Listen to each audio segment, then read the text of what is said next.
Friends, media colleagues and friends,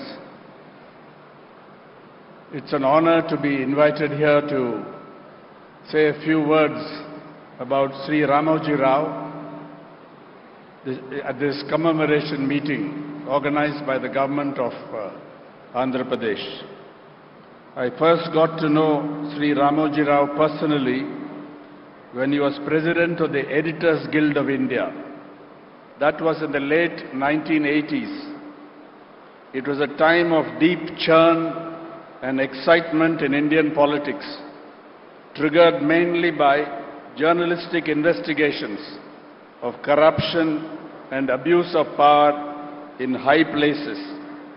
Bofors, which was being aggressively investigated by the press, and I had a role in that investigation, had come to the center of Indian politics. Thoughts of the coming general election were in everybody's mind. In July 1988, the Rajiv Gandhi government introduced the Defamation Bill 1988. It was an amendment proposed to the law of criminal defamation that had more draconian provisions than the existing law. These provisions were specifically targeted at investigative journalists and the media organizations they worked for, the newspapers they worked for. So much responsibility for seeing the protest movement through vested with the Editors Guild of India, which then as now had its work cut out. I worked closely with Sri Ramoji Rao during this inspiring movement and was deeply impressed by his leadership qualities, firmness and steadfastness on the principles at stake, clarity on the goal to be achieved, and that goal was unconditional withdrawal of the Defamation Bill, but also wise diplomacy in allowing the government to save face. That was precisely what happened. The leadership of the movement and the lakhs of journalists involved stood firm. And to the credit of Prime Minister Rajiv Gandhi, when he realized what he was up against, he summoned an emergency cabinet meeting where he announced that the Defamation Bill would be withdrawn immediately. He also signed a press release stating that a free press is an integral part of the inner strength and dynamism of our democracy. I remember even now Sri Ramoji Rao's quiet and complete satisfaction over the goal achieved, but no sense of triumphalism, not in the least. I don't want to spend a lot of time going into the founding of ENAD in 1974 in Visakhapatnam, but it was a transformational moment because innovation, the embrace of new technology, combined with an uncompromising pursuit of high production values and excellence in reporting, particularly ground reporting on the field. Robin Jeffrey, the Australian political scientist, in his book, India's Newspaper Revolution, has a lot to say about the pioneering qualities of Sri Ramoji Rao and ENAD, its marketing methods, its bringing out district editions, covering local news close to the people, its pursuit of credibility and serving up interesting stories, but that were important.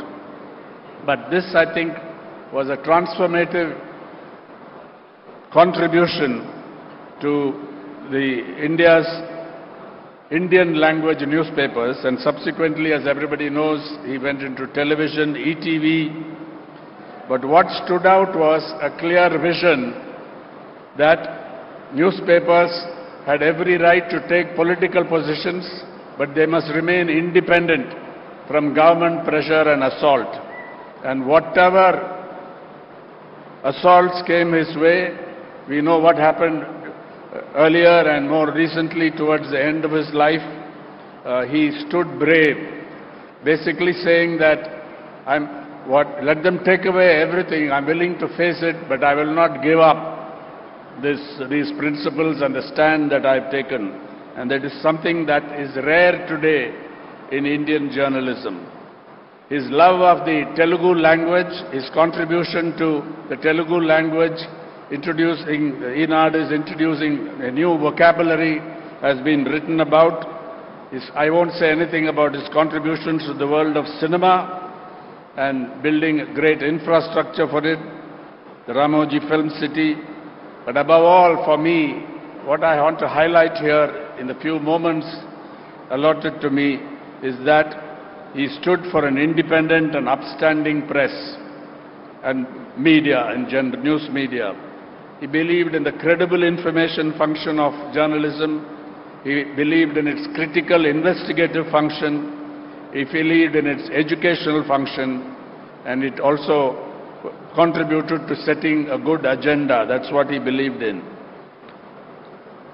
Sri Ramoji Rao was targeted viciously because those who could not stomach the spirit of independence he practiced all his life and the politics he championed thought they had detected a vulnerability given that he had other and diversified business interests.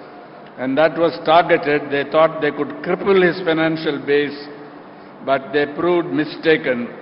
His inner strength and resilience and the internal strength of the organizations he had built and the governance that he had put in place prevailed over such attacks. I learned from his young family members, that he faced death stoically. I learned from them that he spoke to them about death, often saying essentially that since it was inevitable, there was nothing to fear. One of his granddaughters yesterday at the hotel I was staying related this to me, and I think he waited and achieved what philosophers term a good death.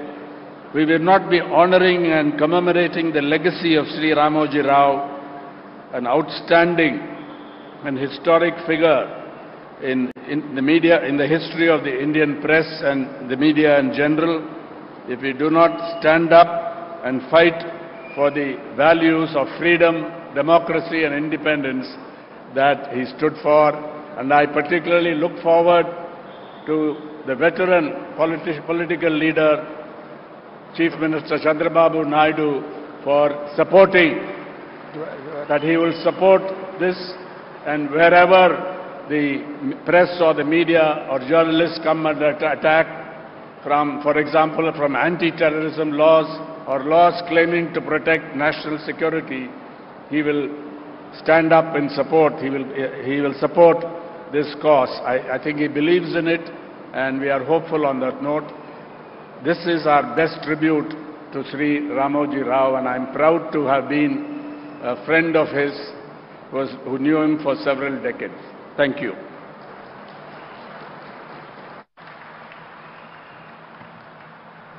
క్లుప్తంగా ఒకే ఒక మొక్కలో వారు చెప్పిన దానిలో చాలా సారాంశాన్ని తెలుగులో చెప్తాను, చాలా మందికి అర్థమయ్యే ఉంటుంది. పత్రికా స్వేచ్ఛ కోసం అవినీతి కుంభకోణాలపై గళమెత్తడానికి 1980ల దశకంలో ఎడిటర్స్ గిల్డ్ ఆఫ్ ఇండియాకి రామోజీరావు గారు అధ్యక్షత వహించినప్పుడు బోఫోర్స్ కుంభకోణం కానివ్వండి, మిగతా వాటిపై చాలా బలమైన గళం వినిపించారు అందరూ కలిసి. అదే సమయంలో డెఫమేషన్ కేసు అంటే పరువు నష్టం దావాలు తీసుకొద్దాము పత్రికలపై అని పత్రికా స్వేచ్ఛని కాలరాస్తున్నప్పుడు చాలా బలంగా నిలబడి పోరాడారు. అయితే ఆ విజయం సాధించిన తర్వాత నిగర్విగా చాలా సంతోషించారు, కానీ గర్వంగా ఏ రోజు లేదు అని చెప్పారు. ఇంకా చాలా మాట్లాడారు, కానీ ఐ థింక్ ఈ పాయింట్ ఒక్కటి తెలుగువారిగా మనందరం గర్వంగా చెప్పుకోవచ్చు. పత్రికా స్వేచ్ఛ కోసం ఎదురొడ్డి నిలబడ్డటువంటి, వ్యాపారాలు ఉన్నా కూడా నిలబడ్డటువంటి గొప్ప వ్యక్తిత్వం శ్రీ రామోజీరావు గారు. శ్రీ మురళీ మోహన్ గారిని రావాల్సిందిగా జయ